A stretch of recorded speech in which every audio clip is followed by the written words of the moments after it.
We are now recording. CGI background. CGI background. My man Ra. Welcome to Tapped In with Troy. My first official interview, first traveler, digital nomad, ultra creator, behind the scenes guy, web design. We figured out you got a lot of creative stuff behind you too, man. You were telling me you were looking at my old stuff on Instagram. You're like, yo, man. you're creative. I'm like, yeah, absolutely. Like, I know a fellow creative when I see you. That's for sure. But like, listen, you were really doing your thing on the digital marketing scene. We can run your resume down. I'm gonna let you. Yeah. There's I can't say it better than you can say it, but I'm really impressed with the work that you've done, and also I get to capture that moment when you starting to step out on the digital nomad. Yeah, man. My first time scene. Yeah. And like really starting to say, hey, listen, I can live outside of the country. Yeah, and that's kind of what this channel was about. So I'm excited to hear about that. But first, let's get an introduction on you, yourself, your background, and what's gotten you to this point so far in life. Yeah, man. You want to start or you want to check it? We good. I mean, we rolling. Oh, we rolling. We're rolling. We're gonna roll with it. All right. We're gonna roll with it. Listen, man, I go by the name of RAThriva. That's what most people know me by. You know what I'm saying? I've been doing digital marketing now for 20 years. I've been fortunate enough to be close into the entertainment business. So a lot of people's favorite celebrities and rappers, entertainers, popular clothing brands. I worked with Adidas. I worked with Puma. I worked with Nike. And I've been able to basically use digital marketing skills and creativity to build out campaigns. I work with a popular platform that some of you may know, Rucker Park in the summertime. We do community events. Okay. Work in the schools. So, like I said, just using my talents and trying to help my community understand, digital, crypto. Right. But I've always had a wish of being a digital nomad. So I've been the digital guy, but the passport stance is looking scarce. Absolutely. Okay. You know what I mean? So this is my first time outside of a trip. I did a trip cruise to the Bahamas. So they let you off for like 3 hours, and that wasn't a real experience. We was on a boat 98% of the time. So this is my first time going off the soil to another soil, and seeing what the culture like, because I wasn't at the resort, you know what I'm saying? Right. So I'm staying in a neighborhood in an Airbnb, and my first time landing here, because I didn't land and see him first. I was by myself first before I got connected with Troy, and I thought, what the hell did I do? This was a mistake. Right. Didn't do enough research. Didn't do, I didn't know how to get money. I didn't know how to go to the grocery store, and this is not his fault because he didn't even know I was coming. I was like hiding in the luggage of his man, and they introduced us. So I just was like a stole along, but I was shook. I promise you not. I was hungry. I felt like, even though I could have called you guys, you know what I'm saying, but we didn't get connected yet, and I just was like, oh man, I think I might have made a mistake. So. Nah, but you know what? When my man told me he was Italian, we gotta get him. We gotta scoop him up and show him around. Yeah, he was like, yo, Troy was like, yo, why? Like that's what the love was. Cause B didn't know if you had a 2-bedroom, 3-bedroom. He didn't know nothing. Right. So he was like, yo, he got 3 bedrooms, and he said you could have crashed here. And I was trying to say, you crashed at the spot. It's really like, I mean, we all gonna be hanging out, but I think it was also important that you didn't stay here, so you got that experience. Yes. By yourself. Because you would have skipped so many, not growing pains, but you would have skipped so many experiences if you just came here, because I would have took you the way you needed to go where to get the food, the good spots. Right. You wouldn't have had the experience of just being, okay, now I got to figure it out. Or this is what it's actually like to be out on my own. You know what I'm saying? Yeah. This is kind of like just going and visiting somebody in a different state that you know. Like, you might not have never been to Alaska, but my man's got somebody he know in Alaska. Let me go to Alaska. And that's one thing I was telling my people back home. This doesn't feel like I'm on vacation. It feels like I've been visiting or staying in the DR for 2 weeks. That's what it feels like. I found my little routine. Where to go. Like, once he showed me the spots and stuff, it was cool. I was like, yo, this was a lifesaver. But before you showed me, bro, I was like, yo, I didn't know. I went through. Imagine going through months of that, just being here and not knowing where nothing is, and then having to rely on people. having to ask people. And I'm the type that I hate to ask people stuff, so I can see the anguish in people's faces. I thought I was brave, bro. This trip humbled me. You know what I'm saying? Because and it made me respect anyone who does get up without knowing someone somewhere and say, I'm gonna go check that out. I'm gonna go check that spot out. Somewhere foreign. Like I think if you go to an English speaking place, or if you were to go to London, Germany, somewhere like that, right? You know, you're gonna be able to really fly right. It's gonna be smooth because your communication barrier is high.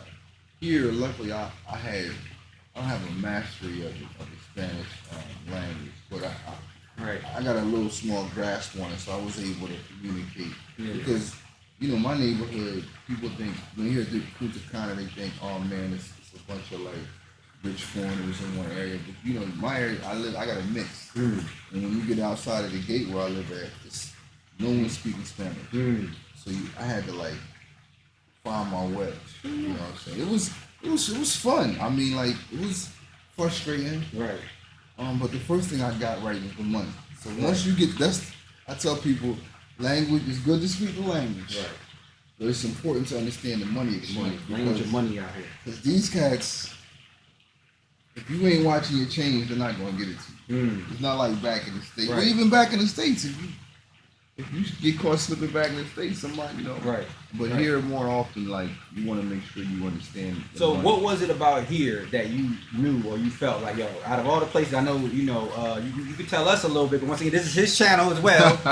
You know, so we try and get tapped in with Troy, you know, he's been fortunate to visit the world in a few different ways. We haven't talked about some of his background, how he made see the world and everything and culture, but, you know, talk to me about how, you know, some of the places you've been, and how out of all those places that you've been, whether it was through the military, which we talk about, or whether it was through your own leisure that you end up picking DR. Well, the idea to live abroad was birthed when I was in the military. Now my ex-wife is from Honduras, and we had went to Honduras when we were young. When we first got married, we went to Honduras. Her grandfather was passing away. And we're down there, and her uncles, they're from North Jersey. I didn't been to North Jersey where they're from. They're from Guttenberg, Union City. And I'm going to the hood where they live at. And I'm like, damn, y'all living like this? I'm like, this, you know, this kind of, you know, coming from where I'm coming from Delaware, from the suburbs. And I'm looking, I'm like, I'm in the city like, oh, okay, this how y'all living, I already bet. Right. But it was humble. We get to Honduras, and I go to her uncle's houses in Honduras, and we're pulling up on 15-foot gates, sliding back, going into the crib. That was Inception. Tony Montana looking house. Right there. And I'm like, whose house is this? And her uncle was like, this is my house. He said, they work in construction in Jersey.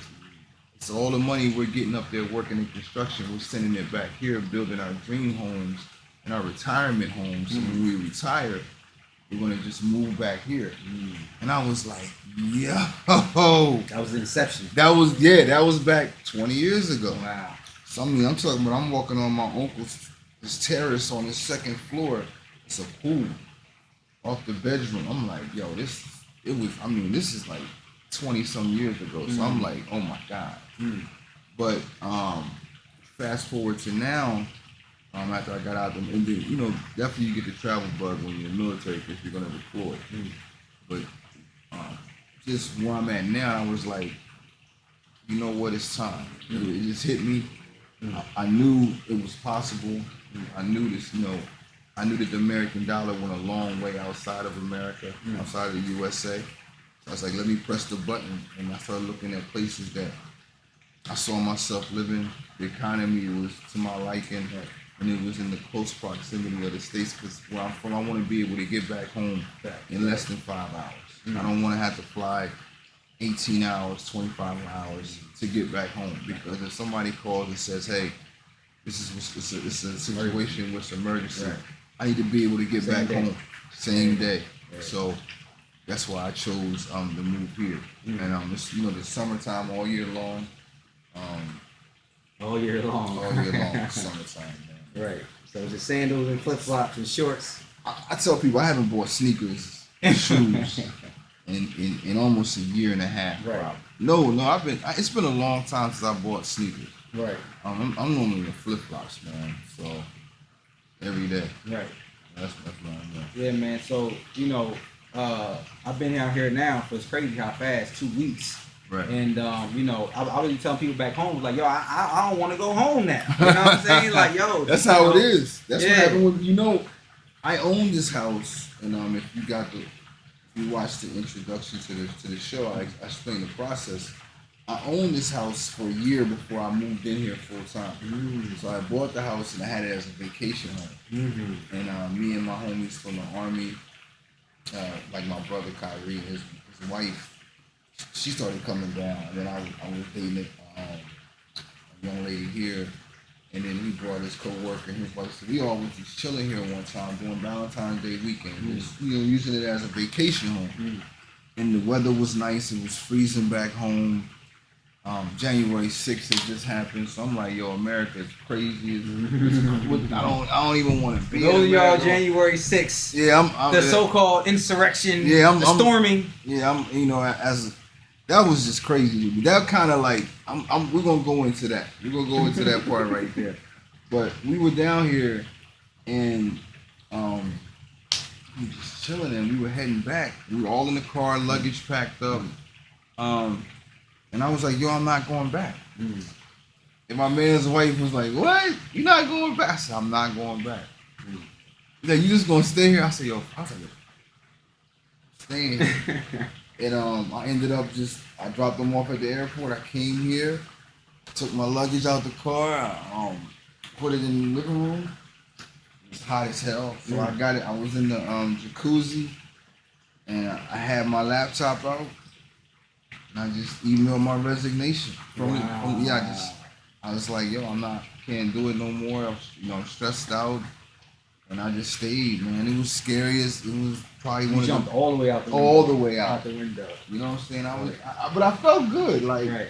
But not really all the way, because jumping all the way is not having no crib, not having no, you know what I'm saying? Yeah, I had a nice parachute. Yeah. I wouldn't go a parachute because I remember, when you was telling me, and what I thought, because a lot of people are talking about moving abroad and getting up and going, but you said you put together like a 2-year or so plan, like so you didn't just jump out the window. You sat and you thought and you strategized how to get here. So can you talk about that? About actually, it does take planning to actually come out here. It takes a lot of planning to come out here, but I saw COVID in January 6th. I think those were two of the things that pushed me. Now, back to we'll go back to January 6th. January 6th, when I saw that, I was like, I always knew America was crazy, right? And that they had this like.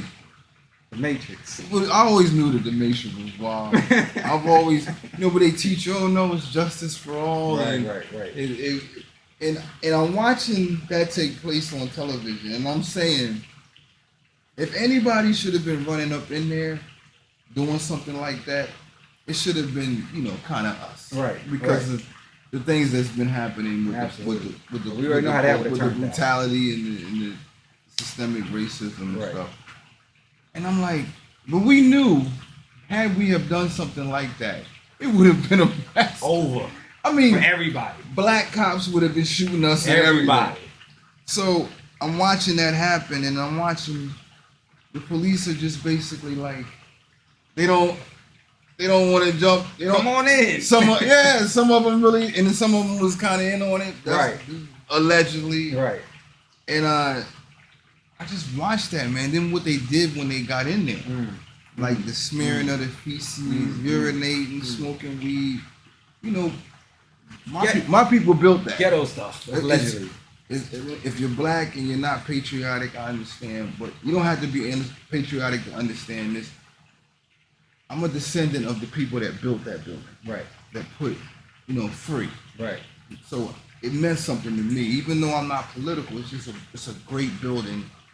That is a representation of the country that I lived in. Right.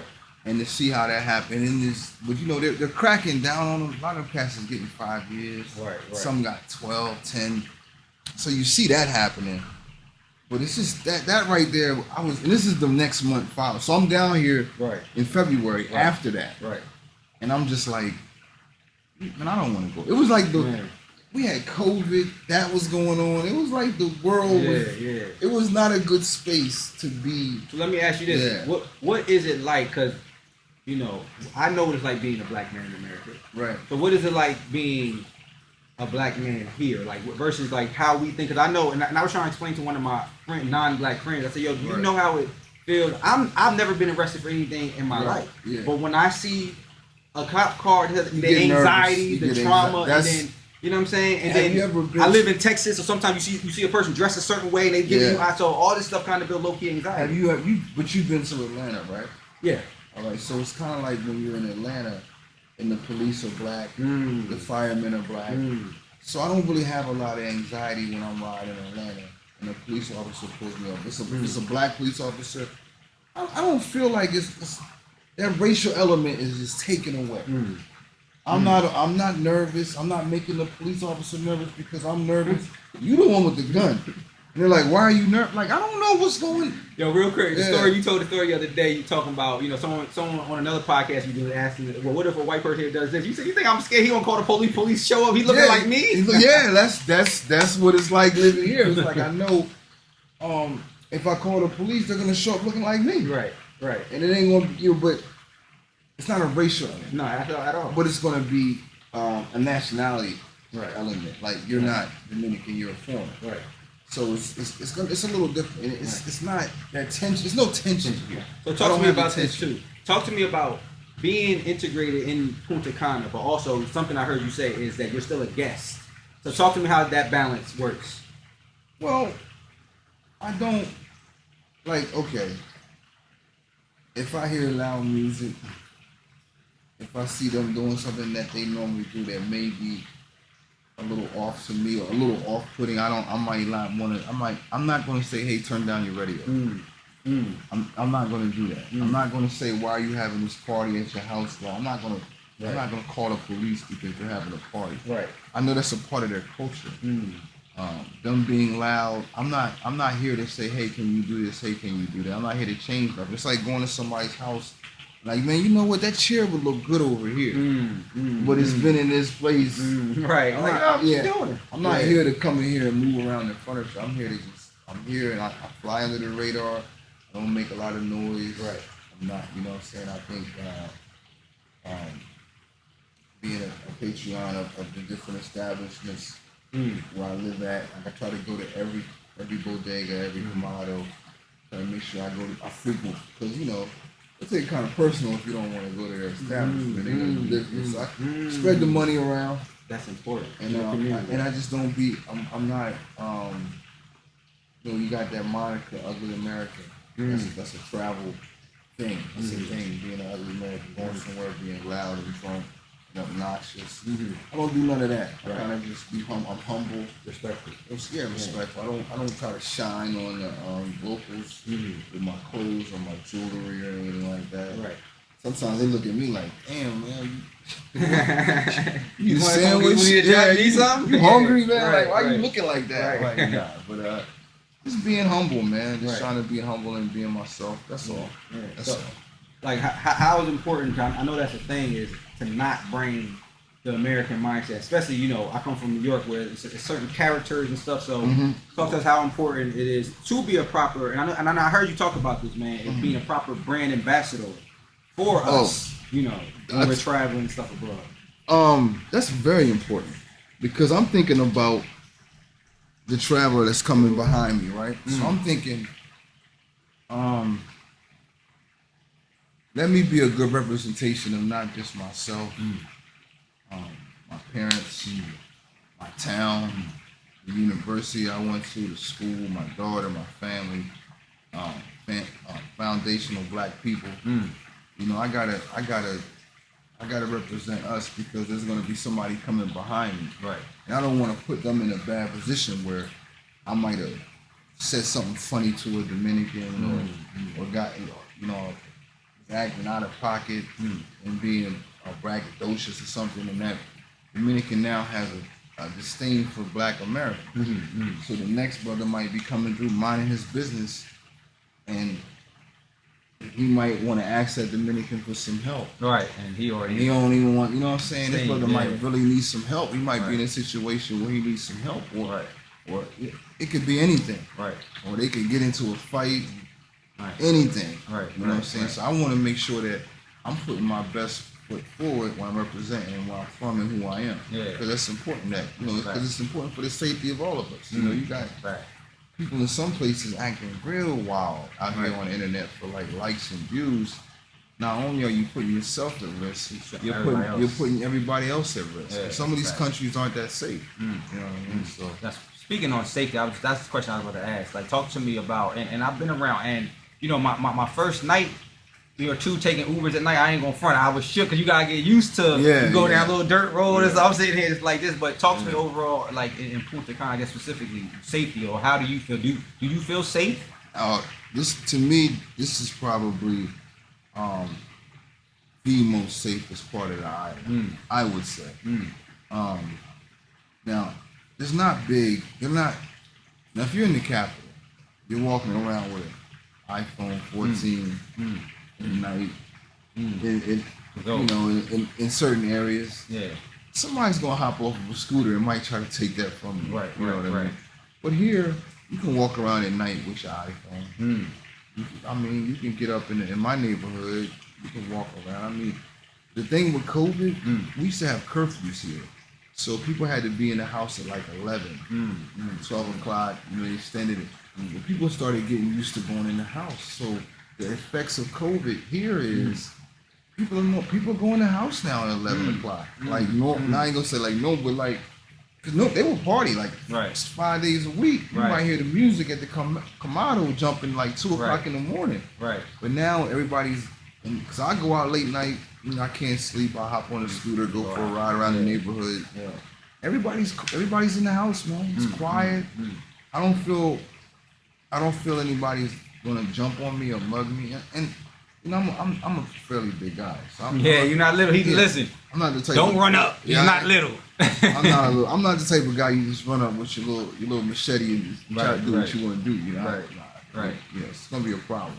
So, I think that's an interesting thing. The fact that talk to me about being here in COVID because that means you got a chance to see a good part, bad part. You got the chance to see because I remember when COVID was happening. I remember asking my parents, "Have you guys ever seen anything like this?" It was like everybody was like, "No," like shook. So talk to me about going through a period of history that no one's alive ever witnessed, and then you're doing it in a foreign, quote unquote, country.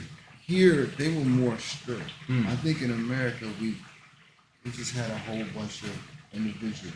You know what I mean? Like people that were like, I'm not wearing a mask. F y'all, this and that, my freedoms. Yeah. You know how here they were shook that. Yeah, here they were, man. They were. You better have your mask on. Like if you coughed in the store, everybody was looking at you like you. But you know what? Being here and being in this temperature, people aren't running around sick all the time. There's a lot of sun, and, so it wasn't a lot of. I don't know anybody personally here that passed away or anything, but I didn't see it. I didn't hear about people getting sick a lot here. And like I said, they had curfews. They were enforcing the curfew. They was like, all right, you gotta be in the house at 12 by 12. Then it went to 3. Then it went to 5. Then it went to 9. Then it went to 11. They just slowly. They really, the government here, I think they did a great job with when COVID hit. Based off what we knew, everybody was just trying to be cautious. Right, that's it. Yeah, because it was crazy in the beginning, especially the marketing. The marketing plan, man, y'all, that was like the Batman Returns, the way they was putting out cutting commercials and trailers for that thing. Yeah, so it was it was a very interesting time here. Back home, you had the president talking about drinking bleach during the pandemic too. At any time, did you think, should I go home? Like, was that a fear or thought you? Sure, not. Nah, you was cool here. Like, cool here. Yeah. I was cool here. I didn't have a problem being here. I was like, because it was warm here. Right. Like, I gotta be in the house, but I had a pool and I was learning the system. Food was getting delivered. I was in a relationship. So, right. That's the best time. That was the best thing about it. That was like the extended winter. You know what I'm saying? The extended winter, babe. COVID. Yeah, so it was just, it was a hard time, but we adjusted. Right. You know what I mean? Right. The only bad thing about it was, couldn't get the things that I kind of wanted for the house during COVID because certain stores weren't open. Right. And the sad thing about it is a lot of businesses folded. I was about to ask you that. Like how did the economy, how was the impact on the locals that you saw, And this is what I tell people all the time about opening a business in the Dominican. Dominicans are, I forgot the word for it, but they're gonna support each other. Mm-hmm. You know what I'm saying? So if, like during COVID, when, businesses are struggling, they got a Kamado. I come in as an American, I open the Kamado. Because it's like, you'll see, it's like 5 Kamados like back to back to back. If they had to choose between my Kamado and a Dominican's Kamado, they're going to the Dominican's Kamado. Right. Mine would be like a last choice. Yeah. Like if the other one didn't have something in there, then it would come. But I wouldn't be the first choice. Right. And I think that's, I have no problem with that. Right. Even though I might have the best product, they're still going to go support. Yeah, absolutely. Yeah, so I don't have a problem with that either. I don't have a problem with that. Yeah. But that's why I tell people I probably wouldn't open a business here. I think what I would do here would be something that's centered around tourism, transportation, dealing with tourists. Yeah. I wouldn't open a business. Not right with the local. No. Right. Yeah. So talk to me about that. Jumping into business. Are there opportunities in Punta Cana? Is Punta Cana wide open? Should people not looking for opportunities, investments? If you're a digital nomad, the best advice I would give anybody is make your money from the United States. Get you an online job, and then come move here and work from home. The best.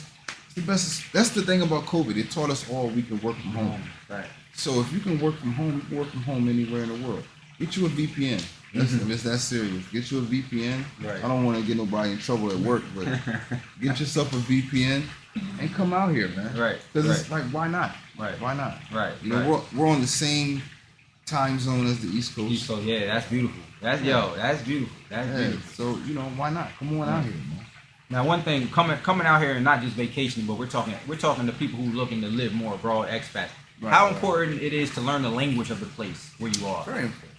People downplay it because they're in areas where you may not need to speak a lot of Spanish because of other people there that speak Spanish. Speak English. Yeah. So like if you on the northern part of the island, in Puerto Plata, there's a lot of expats that live up there, black brothers that live up there.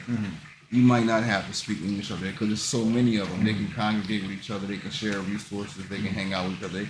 They can have their own community. They have their own community up there. So yeah, you may not have to speak Spanish up there. Right. But down here, it's a tourist area as well. But as you see where I live at down here. So, Right. It'll help you out. And I think that it's just communication, man. Communication is you can't get around it. Communication is going to be the foundation of every relationship that you're involved in, whether it's nonverbal or verbal. It's going to have to be some form of communication. Right. And if I can communicate with you better and thoroughly, we're going to have a better relationship. You understand what I'm saying? So getting that understanding and that grasp of the language is very important. Now, any I know you're not a linguist, so I'm not going to put you on the spot, but any advice for, the people who are trying to learn the language? Immersion. Yeah. Immersion. Yeah. Immersion is going to make you sharp. It's like throwing you in the pool and you don't know how to swim. Yeah. You're going to either sink or swim. Right. So immersion is going to be the best way. But I would say get a foundation. Start watching your favorite movies that you know line for line. Put them in Spanish. That's a gem. Yeah, that's a gem for you. Put them in Spanish, and then have the subtitles. Add the subtitles below. So now you're hearing the words and you're seeing them in Spanish. Like, okay, you know what's being said. Right. You know the movie line for line, but you're hearing it. Dang, that's smart. I never heard of that one, bro. That's smart. Yeah, put your favorite movie on.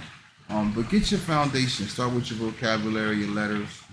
and build it up just like you would do the English language. You Right. link it with your verbs and things like that. Right. And you know, stick with it, man. Right. It gets frustrating, but it's like I remember when I was in college, like if I had a class that I really was trying to pass and it was difficult, man, I had to book, like instead of, you know, when you go to the bathroom, you got Right. you on your phone. A lot of people on their phones. Facts. Phones are the nastiest things in the world. A lot of people on their That's a phones. fact. While you're using the bathroom, pull out your Spanish class. Start looking at that. Duolingo. Like, yeah, Duolingo. Just immerse yourself. Yeah. Why start watching Spanish, the Spanish channel? Right. Just getting familiar with the words. You know what I'm saying? What I've learned from being out here, excuse me, for 2 weeks, and we're gonna jump into another question at that. But you know, dealing with the locals, going to the grocery store. I even had the fortunate time to go on a date too. We're gonna talk about that. I know you guys want to know about the dating scene, and like you said, the immersion to where instead of me just copping out and using the translator, I'm forcing myself to not just reply and remember the words, and forcing myself to try at least. And I see that when I tried, they were more open to help me out. Like, you know, I had an Uber driver one time. I think I came here, and he helped me the whole way through. He ended up saying the same thing. He said, "Yo, anytime you need help, you want to practice your Spanish, just hit me up." That's the difference between here and Brazil. And people ask me about Brazil and here. Here the people are so nice. If they see that you're making an attempt to learn Spanish, they're gonna try to help you. Cause a lot of them know a little English. You know what I mean? So they'll try to help you along. When I was in Brazil, they had no patience for me. I mean, the women, the people, whoever. If you didn't know Portuguese, they weren't trying to help you through it. They're like, man, I ain't got no time to Okay, good. All right. That way, go that way. Right. I mean, I was like, what? They was like New Yorkers. Right. New Yorkers Like, of the go South that America. way. Go that way. So I'm like, man, but here, you know, the people were very patient. You know what I'm saying? Yeah, and if you have it's best to, you know, get yourself a foundation. You know what I'm saying? And then just, you know, immersion. Right, immersion. So next thing I want to talk about is dating in the DR. You know, of course, you know, he gonna go more expansive in another video, but we just giving you guys a brief touch of a little bit of everything. How is dating in the DR? Dating in the DR is like I'd probably say the approach. Approaching a woman here, I can speak from a male perspective, and I'm gonna say it starts with the approaching. I'm gonna say the approaching the women here would be like 1960s, 1970s. Explain like, that. Like you didn't have the act. Like if I approach a woman in the street, well, one, you can still approach women in the street here. They don't think you're crazy. You're not trying to approach them online. But you approach a woman here, you're gonna get your shot. If you shoot it, you have an opportunity. You have an opportunity. Wow. She's not gonna be disrespectful. She's not gonna be mean. If she's in a relationship, this is how you know if a woman here is in a committed relationship. Yeah. She won't even acknowledge you if you try to speak to her. She's gonna ignore you. But most of the women here will stop. They'll smile. That's a Jews guy. That's a Jew. They'll stop and they'll smile, and they're more like, you know, they're more enamored with the fact that you want to talk to them. Because I think because there's so many beautiful women. Right. A lot of these women don't even know how beautiful they are. So they're like, they might think they're just average, or they might not. They might not have that high self-esteem. That's about one thing themselves. I will say. Yeah. Being out here for 12 days. Oh, it's some beautiful women. Beautiful women out here everywhere. You go to the grocery store, and I'll be telling you, I'm like, yo, that's light. You be like, nah, that's not light. I'm telling you know what I'm saying? Like, yo, that's, and then I told him, I said, I see your brain has adjusted to being here because, you know, I'm from the city. I'm from New York City, so I know what beautiful women looks like, but to see them back to back to back to back, then it just starts getting outrageous at a certain point. You know what I'm saying? And you know, from my limited interactions, I can see that what he said is right. You know, the energy is a lot different. Like, they're nice. From what I've seen, and I haven't done much approach. I approached like one or two, but you know, we're gonna get into that. You know, I've had my interactions. You know, I'm not thinking about, you know, oh, my sneakers. Is it a name brand? Do I got on Balenciaga, do I got, I'm not thinking like that. You seen my car? I got a hoop. I'm be in the flip flops. Right. But I'll run up on it. I'll run up on women in the States. I don't have a problem approaching women in the States. Now, do they know that you're American, or do you? Oh, they know. They know before you open your mouth. Right. By Does that work for you or work against you? Sometimes. I think it's 90% positive. Okay. It's not really no hate on it. Nah, because it's like he's not from around here. He's different from the guys here. Okay. Now it may be a disadvantage because they might feel as though, okay, I can take advantage of him. Right. He got some money. Right. But listen, we had a conversation. There's not a place on the planet Earth that you're going to go somewhere and not be expected to provide for a woman. That's hard. It's just the amount of money. Right. So a woman asking me, hey, can you help me out with a light bill? And the light bill might be like $200 in the States. And right. Like, damn, we $200 for the light bill. A woman here might be asking me $20 for a light bill. So it's like, I'm still, okay, but it's $20. $20, right? And I get, right. And then you're like, oh man, it's just $20. Right. Most women universally ask for $40. I don't know what the hell women do with $40. Right. That's universally out here $40. No, this is universally. Even in America, women would be like, "Yo, let me get $40. What the hell are you doing with $40? $40. Especially now. I gotta go to Walmart. Can I get? It's like they don't want to ask you for 50. Right. But let me ask them for 40. 40 is that good number. It's like a marketing plan women came up with. They said, right. "Yo, we don't want to ask them for $50. Let's just ask them for $40." Right. But it's not, women, they know, it's like I know he's down here, he's retired, obviously he has some money. And if you're dating a woman, like, she wants to say, hey, because I guarantee you, anytime a woman has came over here, they hate it because I have a housekeeper. Because one, they're like, who's cleaning your house? They think you got because they know, they keep saying, I know you got a woman. I'm like, nah, I don't have a woman. But women that come over, they see your house is dirty, they'll tie their hair up. This is the experience I've had. And they'll just start cleaning. And then they'll start, you hungry? Yeah, but you know what? I tell, my ex-wife was from Honduras. Okay. So I've always been accustomed to that. Right. Okay. You know what I'm saying? So okay. I got married before I was legally able to drink. So I got married young.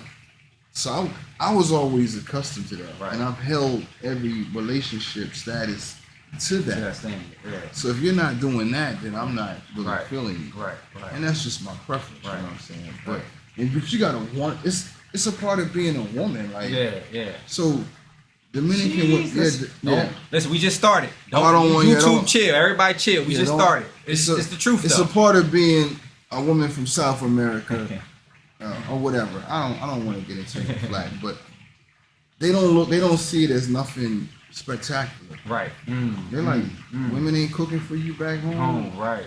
But I was fortunate enough to be in a relationship with a Jamaican from Jamaica. So she's from the Caribbean as well. Right. So cooking and cleaning What's the principles you was telling me about Jamaican women? How Jamaican women judge other Jamaican women. You don't cook, you don't clean, and you don't have an extra job. Right. You ain't. Are you a woman? Right. Yes. Right. So when you've been with women from the Caribbean, women from South America, it's just different. You know what I mean? So I was able to have that. But women here are gonna do. They're gonna come here. You hungry? Now, one thing I do know about Troy, he's definitely equal opportunist because, like you was telling me the other day, it's women from the States that come here. Oh, yeah. And sometimes you might find yourself talking or chatting up and having a good interaction with a woman, American woman, but that's in Punta Cana. Now, I'm going to tell you how that normally goes because a lot of the women that come here are looking for, they didn't come 3,000, 4,000, 5,000, 6,000 miles to run into some cat from the States. Right. Sometimes I get the... Right. I'm like, oh shit, yeah, you definitely from the States. Right.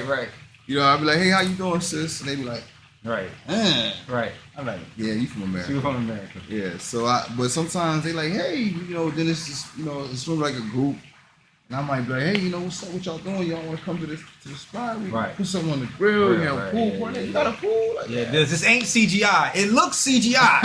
I was watching them on another podcast, and people not hating, but saying, yo, that's real. It looks CGI. I promise y'all. But I can go and jump in that right now. Yeah, like, you know, don't pay attention to. I look like I'm in CGI, but it's not. It's not a green screen. It's real. Right.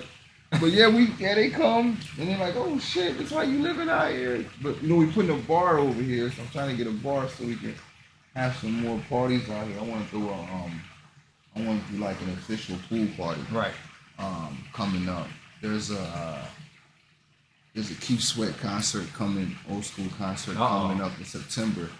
So it's gonna be a lot of, you know, us in the area. And then also in May. Matter of fact, that's the end of this month. There's something that I know. No, Tigger does something in Puerto Plata in May, but there's also a black takeover down here. Okay. I think it's this month. Man, a year went by fast, but it's like a couple promoters do parties out here. Right. So you know, I'm gonna just go. You know, hey man, we'll at the party at the crib. Right. You know. We don't want. It's not gonna be a sword fight. Right. We're gonna have, you know, a couple Right. niggas. But yeah, man, that's the good thing about living in Punta Cana. A lot of people come here. Right. Yeah. So you see sisters here, and yeah, I'm equal opportunity. A lot of guys, you know, they red pill out and they become passport bros and expats, and they don't want nothing to do with women in this thing. Right. Y'all are crazy. Yeah. Send them here. Right.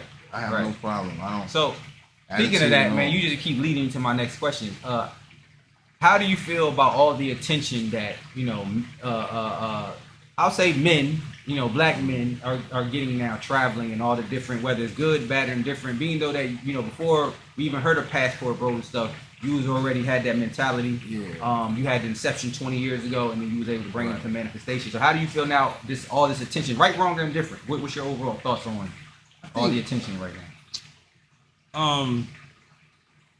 I think it's a few selfish individuals. I mean, you're getting paid from YouTube, Right. and I think a few selfish individuals that are not thinking about Everybody, like you talked about earlier. thinking about how can I get paid? Right. What can I say to sensationalize and get more views? How can I push the envelope? And a lot of people don't have any, what do we call that? Discrepancy. You know what I'm saying? They're not discreet about certain things. And that's why you see people just going places and blowing spots up. Right. This is what's going on here. And they're filming spots that for years never been filmed. been going on. And it's been like an unwritten travel rule, like, yo, we're not going to promote this or show this. But cats are getting paid, getting a couple of dollars. They're like, I don't care. Right. So it's kind of selfish, but I mean, it's not illegal. Right. Yeah. I mean, people can make their money however they make their money, or go wherever they want to go. Right. What do they call them? Like passport pookies. Passport Pookie, Ray Rays. Passport pookies Shout out to and y'all. Ray Rays. Yeah, I mean. So, what do you look to kind of, with your channel, add to the flavor of what everything's going on? Well, my channel is going to basically be about transitioning from being a traveler. I'm not going to say passport bro, because I think there's like levels. There's passport bros, and there's travelers, and then there's expats. So I think that my channel is going to be looking more towards the adult side of travel. Grown and sexy. Instead of spending money on alcohol and partying, let's look at investing for the long haul. Let's look at not having to work to ask somebody to get some time off to go travel. Let's be smart about it. Right. I mean, it's cool to have the partying and the girls and the women. Let's talk about different aspects. Let's talk about the health and wellness. Let's talk about the benefits, the mental health benefits of being outside of the States. Right. Let's talk about resources. Let's talk about getting property and doing things like that. I mean, you know, Real shit. when they say when you become a man, you put away childish things. So a lot of guys, and it doesn't mean age-wise, because there's young guys that are younger than me that are doing what I'm doing, and there's guys that are older than me out here acting like a fool on the internet. Right. You know what I'm saying? So you might have a young man that's 25 years old that's trying to look to get some property, be humble, right, and make moves like that. Right. That's who this channel is for. Right. You know, but there's plenty of other channels. Yeah. You know what I'm saying? So, but that's what this channel is for. It's like I'm going to kind of show you the blueprint on how to get out of that situation where you don't have to ask somebody, hey, I want to go to Thailand for a couple of weeks. Is it okay if I put in for my PTO? Mm-hmm. And you got somebody over you like, well, nah, we need you this week. I can't let you go. Right. Yeah. Yeah. And then you kind of was even framing my mind because, you know, like in America, we're so ingratiated with the capitalistic and hustling, 100,000, 200,000.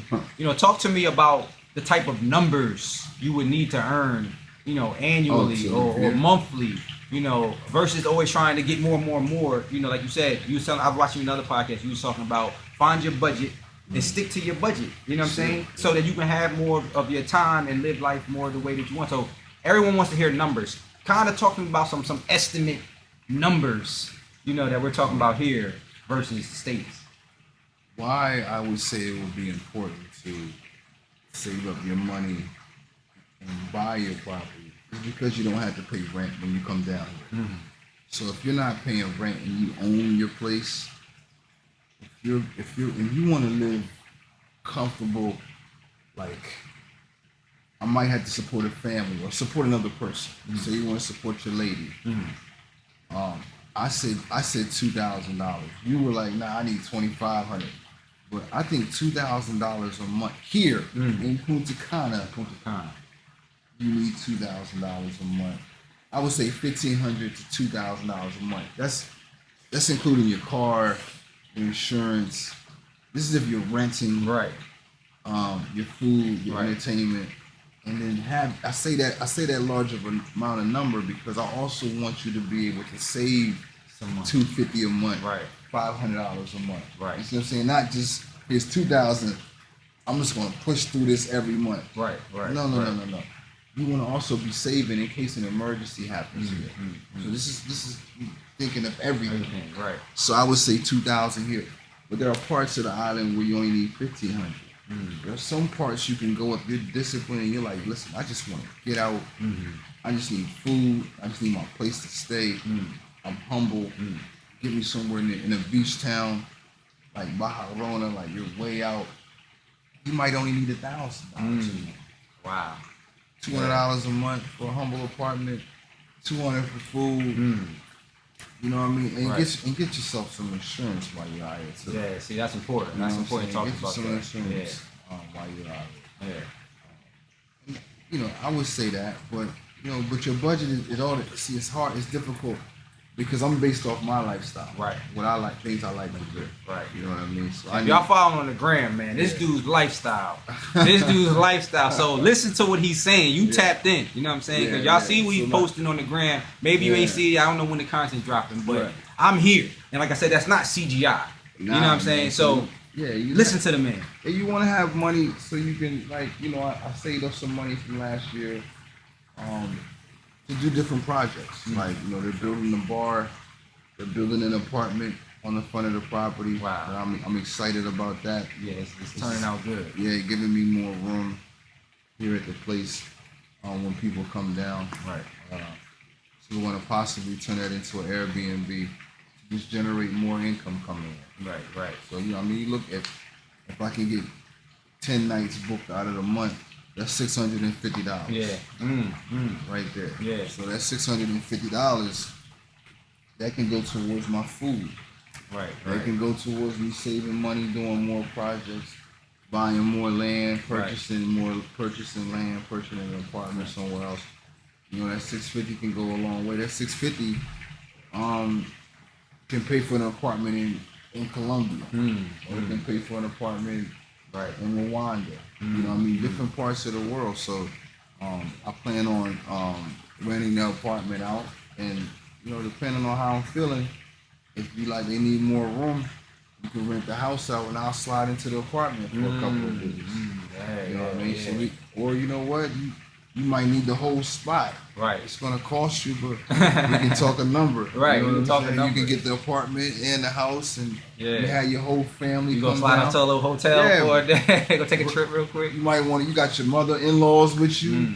Slide them into the apartment, and then you slide. You and the kids slide in here. So, however you want to do it, I'm open for it. But I think that you know, that's a good source of income and revenue to have. So, talk to me about this, because you've had, I would say, you know, rewarding careers, but stressful careers too. Being in the military, being a social worker. So, talk to me how it is now, that the fact that you was able to get your time back and kind of, instead of be stressed out with the other, you know, work and this, that, and the third, that you get to kind of, as you told me, I get up and do what I want to do every day. So how has that been? Just to, you've been in that area now, you released that. How has that been overall? I think you know, most of my life, my professional life has been dedicated to public service. So whether it's on the state level or the federal level, or I was in the military. Right. So I felt like I put my work in. You know what I mean? I was like, you know, I could have had jobs in different areas, doing different things, making more money, but I wanted to serve people. You know what I mean? And I wanted to help people. You know, when you're a kid, you want to be a superhero. Right. And then, you know, you realize, okay, I can't be a superhero. I can go into the military. I can be a soldier. You know, like, but then you get out of that, you're like, I still want to help. I still kind of want to be a superhero. Right. In my opinion, I think that the most effective way to directly help people and be a superhero is to be a social worker. So I've done that for a long period of time. I was licensed, and I got to help a lot of people, especially people that were in the military with their benefits and things like that. So that was awesome, but you know, you kind of get burnt out. Yeah. You're like, yo, like, burnt out. Taking on other people's stuff. I'm taking on people. I'm taking on stress from people. I'm taking on stress from my job. And you in the middle. Yeah. And it's just like this, man. So I was like, you know what? I'm out. Like, I'm cool. Right. Like, I don't want to do this. I don't want to do this another 15 years. And something happened at my job also around the same time. Everything was brewing. All this was going on. One of my coworkers had a stroke. Was it on a Monday? It was on Saturday. Oh, yeah. I think when it was on the weekend, he got a letter of concern about his performance on a Friday, and he just took it. He just couldn't take it, and it stressed him out so bad. He went home, and he had a stroke that next day, man. That was a wake up call. Yeah, man. I was like, I'm not gonna. And I used to go to work, and I said, yo, y'all not gonna make me have a stroke up in here. I'm not. No. And somebody y'all not stressing. one. He had one. And I was like, he had me by like 10 years. And I was just like, I'm not gonna be him. You know what I mean? So I was like, I'm getting the hell up out of here. Right. You know what I mean? So I couldn't do that. But I saw that was another thing that was like, you need to get up out of here. You need to make some moves to get up out of here. So I was like, all right, it's time to just start making plans. I started looking for places to live. But I came here in 2018. One of my closest friends, one of my best friends, was getting married. My man Andy. And I remember I had started coming down here. And he asked me, no. My man's was coming down. He was telling me about it. He was like, yo, you've been to Colombia, you've been to Brazil, you've been to Peru, you've been to Dubai, you've been here. Why haven't you been to DR? I'm like, I'm gonna go. So, man, you need to go to DR, So my man was getting married. It was his second wedding. He was like, I want you to be the best man. So I was like, cool, I'll be the best man. So, you know, the best man's in charge of the bachelor party. I think that's why a lot of guys always pick me to be their best man. Because they know we're going to have a nice bachelor party. So, I was like, well, what you want to do? So, do you want to go 65 miles an hour or do you want to go 100 miles an hour? I said, because if we go 100 miles an hour, let's go to DR. He's like, you ain't never been at this point. I've never been. Okay. But I've heard. He was like, man, I'm not getting married no more. Let's go 100 miles an hour.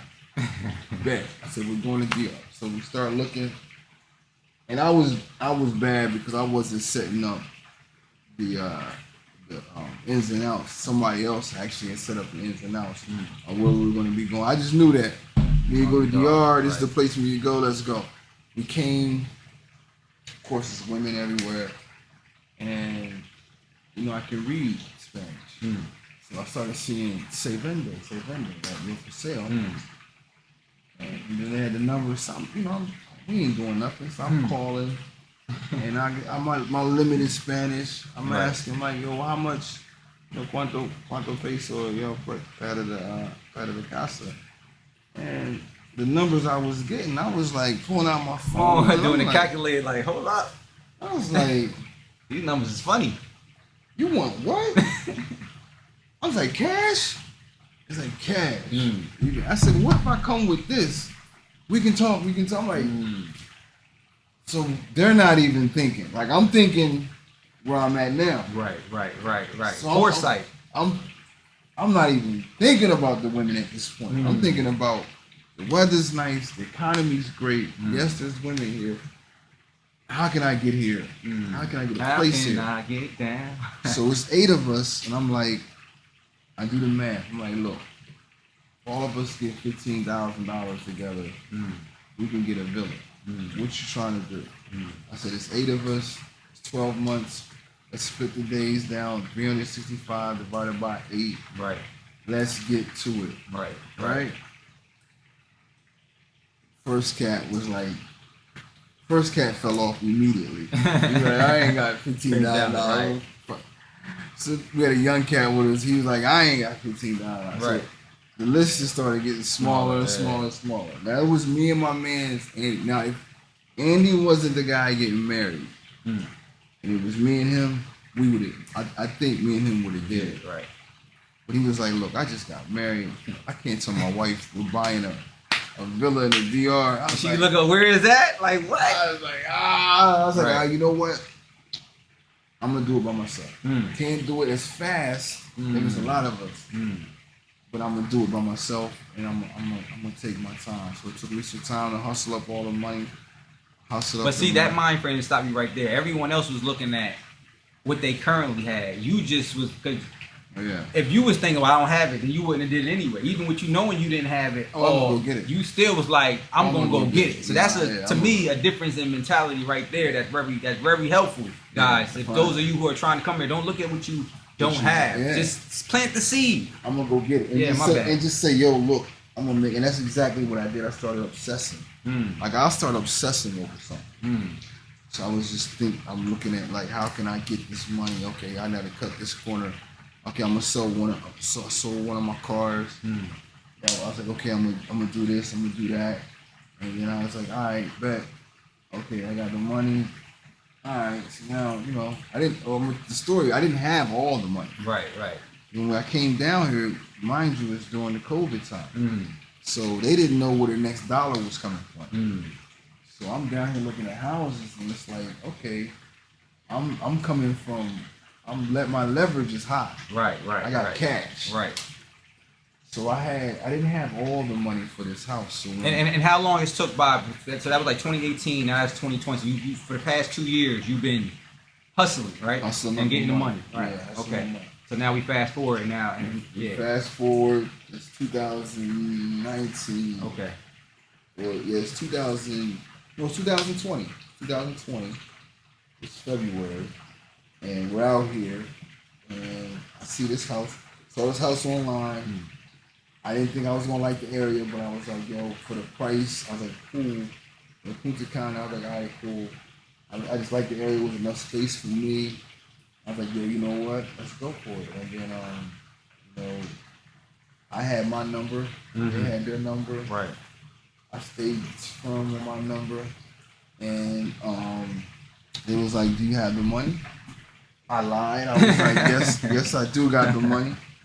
Knowing I was like 30,000 short from what they were asking. Right.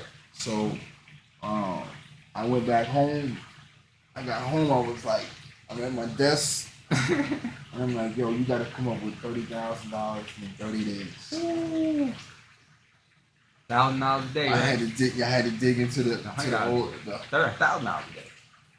And this is a true story. I had to come up with 30 bands in 30 days. Friendships got lost.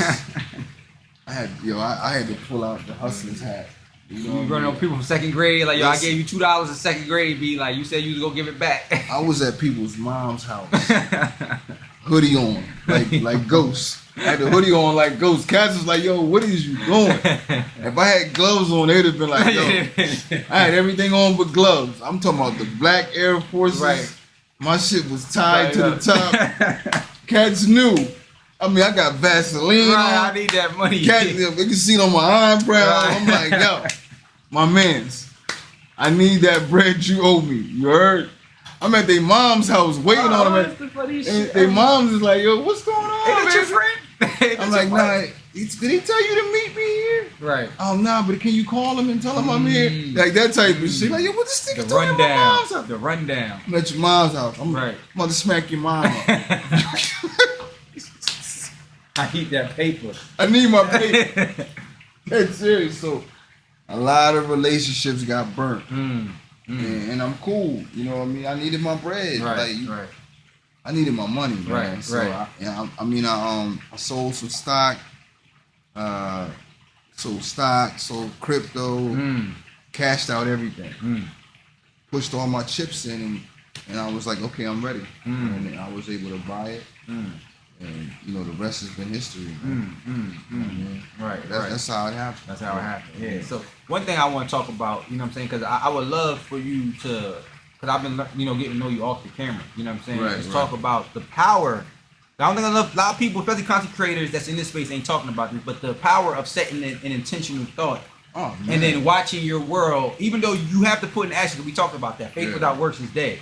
Right. But it's 50-50. It's like you have to step up, but there's another component that may be a little bit, they call it law of attraction, they call it manifestation, but talk to a little bit about that, like the realty of setting a thought and watching your world change itself to match that thought.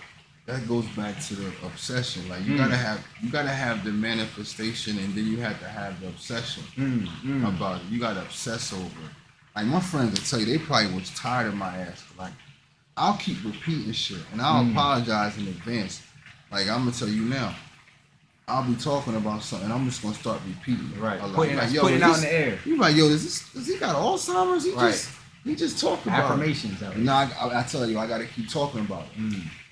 The apartment kept talking about it. I'm gonna build this apartment. I mean, like, oh, you keep saying you're gonna do it, and then that's when the people are like getting to the point where they're getting fed up of hearing me talk about it. Like, all right, man, go ahead and do it. Like, what's up, man? You know this is what you do. Go ahead. So then I pull the trigger, and then from that one idea, it sparks different things. Like, I bought the crib. And I was like, okay, I bought the crib.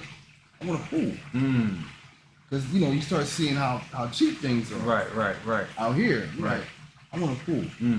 So I got the pool, and I was like, well, how much for the jacuzzi in the pool? And I was like, yo, I want the whole backyard patio. And then, like, when they were doing the apartment, I was like, I want you to put a bar in it. And I was like, I want a rooftop terrace in my bedroom on top of the apartment. You just imagine. So your imagine brain, it out. my brain does just start going, but it's the obsession. It's the constantly thinking about it. Constantly, it's always on my mind. I have the luxury to obsess over something. I don't have a whole bunch of distractions going off over here. This person's getting sick. I'm getting calls from the principal office. My kid and did this and that. I gotta work with my kids, so I have the luxury to have time, and then my mind can just wander and just think about different projects and different things. So that's how this jumped off. But it starts with that manifestation, like, yo, I'm gonna make this happen. And then just be crazy about it, obsess over it. And don't see me, I need people to tell me I can't do something. A lot of people have their friends tell them they can't do something and they'll cower. They crumble under Me, I'm like, I know you hating. Especially when I know you hating. So now I got to show you that I can do this. Like, man, you can't do that. I got you have naysayers and friends. I have a lot of people like, he's a hater. I gotta keep the haters close. I Right. need you right here. I need you. Right, You know what I right, mean? I'm gonna right. put You my use it as arm fuel. yeah, I need you. I Yeah. need you to hate, man. Yeah, You know what I'm yeah. saying? I need it. It Yeah. fuels me. Right. So, you know, you got those friends that were telling me this was crazy. Yeah. How you gonna quit your job? Right. Why would you do that? You Yeah. got a cushy job, man. I wish I Yeah. had your job. You working from home. You ain't doing nothing. Why would you leave that? Why would you walk away? I'm like, listen, I'm too old for another person to come say, hey, I need you to do this for me real quick. No matter how nice you're asking. I was getting too old to say, hey, yo, I gotta put my leave request in to ask another Ask man. someone, can I? Can I Right. go? You know, we go back Dame to we Day. talk about the Dame interview, right? You know, we always the Right. best interview on the Breakfast Club. I know Right. it stopped a lot of people from wanting to work with people, but Right. I was just like, yo, when he was in there talking to Envy about Envy having a boss, You gotta ask for time off. it was and all like, this that's your daddy. stuff. Right. I was like, yo. I felt that. Right. I was like, yo. Right. Fuck. I'm like, I'm not going through that no more. Like, I was like, I don't. Shout out you to Dame. Dame. Shout out to Dame. Dame, Right. I love Dame. We go back to that whole Rockefeller era. Dame didn't sing. Dame didn't rap. Dame didn't make beats. But if Dame wasn't in the videos, it didn't feel Yeah, right. it wasn't If he official. wasn't around, Right. it didn't feel right. You know, I know Right. people said Dame was an asshole, but I just saw a young black man that put something together and was getting money, and I love that. Right. You know what I'm Right. saying? As Right. brash as he was, and I love the new Dame. Now the new Dame is just a walking, he's just Wisdom. spitting out Yeah. wisdom. People don't like him because he may not be as popular as the other people that he split up from. Right. But I love Dame, and I love that interview, because that interview was right around the time So you feeling, when I you was feeling- coming yeah, out here, because yeah. it was another piece of the motivation. Like, Right. you gotta ask your boss for the. I felt like I'm Yeah, putting in my leave request to come down here. Right. I'm like, Like, this man's got control. He can say say no. no. That's a And I fact. can't go to my house down here because he just said no. When you think about it like that, and that's crazy. my time that I Right. earned. Right. Yeah. He can say no. Yeah. Yeah. I need you here at work. Right. What's more important, him needing me at work or me going? That's Doing like you. almost indentured service type. Servitude, Yeah, yeah, what yeah, the hell is yeah. that? Yeah. They seduce you with the money, man. Yeah. Yeah. And then you thinking like, I'm making all this money and I'm not doing nothing. That's the I part. really don't want to lose this job. Right. Isaac gets it back to work, boss. Right. And later for that. So I was like, You came out here and said, "Man, forget that. I'm gonna make more happen with less. Allegedly less." Yeah. because it's all the bills that you create for yourself. So if you don't create any bills, i.e. expensive girlfriend, Right. expensive car, Right. eating out all the time. Right. If you don't do that, Right. you're fine. Right. You know what I'm Right. saying? You come out here and just, that's why I say it's good to have $2,000. $2,000, you can have a nice girlfriend. Right. We left that You can't do part in the out. States, not in the We States. don't really budget that into the budget when Right. we talk about living out here. Is your girlfriend. Yeah. And I always say, in order to have a successful relationship out here, because you got to be a man out here. You got to provide. That's what I love out here, because here, the women ain't trying to outman you. Here. They ain't trying to out hustle you, make more money than you, and talk shit. Yeah, that's important. Yeah. They want to be women. They Right. want to be taken care of. Right. So I always say, look at your girl's total bills. So if her rent, everything is coming to like $600, $700. If you can afford to give that to her, I'm not saying you have to give that to her every month, Right. but if you can afford to say, you know what, I can invest $500 a month into my woman, Right. Right. Right. you can have a girlfriend out here. I would say that, because you're gonna be expected to take care of her. Right. If if that's your girl. Yeah. Um, And that's one thing that I realized talking to girls out here in Brazil is that most of them live with someone. They live with family. It's Yeah, not like with how family, yeah. you automatically expect to talk to a girl in the States. She got her own this, that, and third. But that's not the norm. You know, they Right. use, even if they do work, they work, but they live with family. living with their family, Yeah. traditional. Yeah. You know what I'm saying? So if, like I said, she says, listen, you sit her down, like, yo, what's your bills? I'm gonna help you with some of that. Right. We, take some of that stress off of you. Right. Because the time you're freeing up her from worrying about doing this and that, Right. she can be spending that with you. Right. You know what I'm saying? Right. So Yeah. just keep that in mind. Yeah. But also, you want to show her that, hey, I can provide for you if I need to. I'm not just trying to mash on you. Right. And then women, I say this all the time. You make a woman feel comfortable, she will open up. You know what I'm saying? If she feels like you're gonna be, if anything happens, she knows she can come to you. That's what I'm basically getting to. Right. Letting her know, hey, look, if I lose my job, Right. he can hold me down for a couple of months. I would never move them in unless you've been dealing with them for a while. Right. Over a year. Over a year. Right.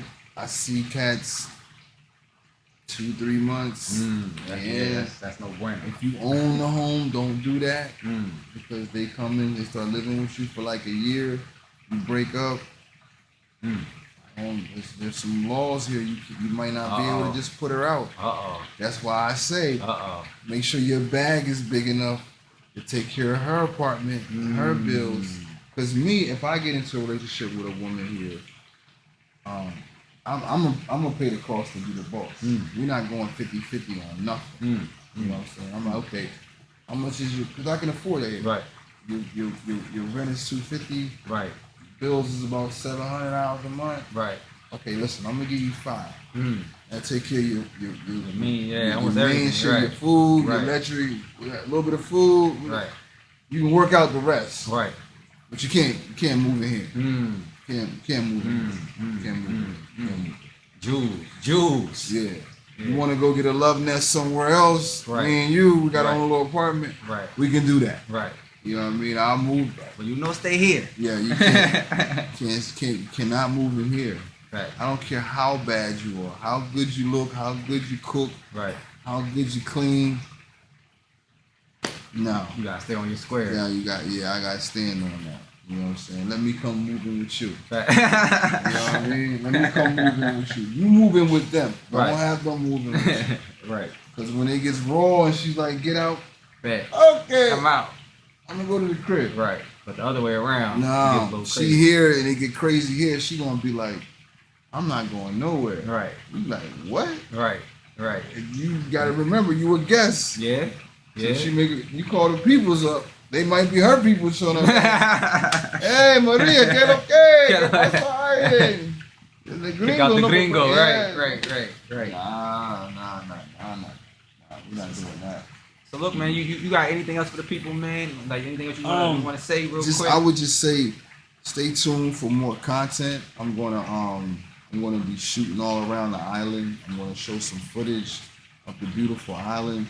We're gonna have some more guests like Rod come on. Rod basically came on and interviewed me, which is cool because this is the first one of the first shows we're gonna have on the channel. But just stay tuned, man. We're gonna give you something different. May have some females that we can interview. I know you fellas want to see women, but we're gonna see whatever you guys say you want to see more of. We're gonna put it to a vote. We're gonna do it the diplomatic way. You know what I'm saying? And we'll go there. But thanks for tuning in. Tune in for some more content. I want to thank my man Rock. Man, appreciate Let everybody know how they can get in contact with you as well. Listen, man. For your digital marketing needs. Yes, sir. I have a brand that I will be launching. You can check out that YouTube. I already created it called Art of the Digital Hustle, which is showing people how to utilize online, how to utilize content, because content is currency. If you can get people's attention, you can turn it and monetize it. And I'm gonna be having the bridge because now I got a full expat to show you how to add the nomadic part to the digital. Right. Yeah. So that's all. That's what I'm trying to do. Showing people how to utilize the internet. I wanted to help my boy Troy. I seen that he had a lot of energy and knowledge and information. He was just ready for YouTube. So I said, come on, man, let's go. Yeah. I'm gonna help you on the digital part. You helping me already on the expat part, and we're gonna combine our powers on some Voltron and try to help each other out, push each other. Absolutely. And everybody, it starts with yourself. You know what I'm saying? Always bet on yourself. You choose yourself in the end. And this ain't CGI. Nah. one of these episodes I'm gonna jump in the pool. Yeah. We get to 100 subscribers. That's that 100 subscribe show. At the end of the show, I'm gonna jump in the pool. Matter of fact, every milestone. So we get to 100, I'll jump in the pool. We get to 1,000, I'll jump in the pool. 2,000, 3,000, 4,000. Every 1,000 till we keep moving, I'll jump in the pool. We'll make that a part of the show. Yeah, yes sir. You get dip with Troy. Right. Rob, brother, appreciate you, man. Yes, sir. Thank you guys for tapping in. We'll see you next time. We work hard to become our own boss so we can do what we want to do. The ultimate goal is to go to sleep when you want to and wake up when you want to. See, when you don't wake up when you want to, then guess what? Somebody's controlling you. And I don't want to be controlled.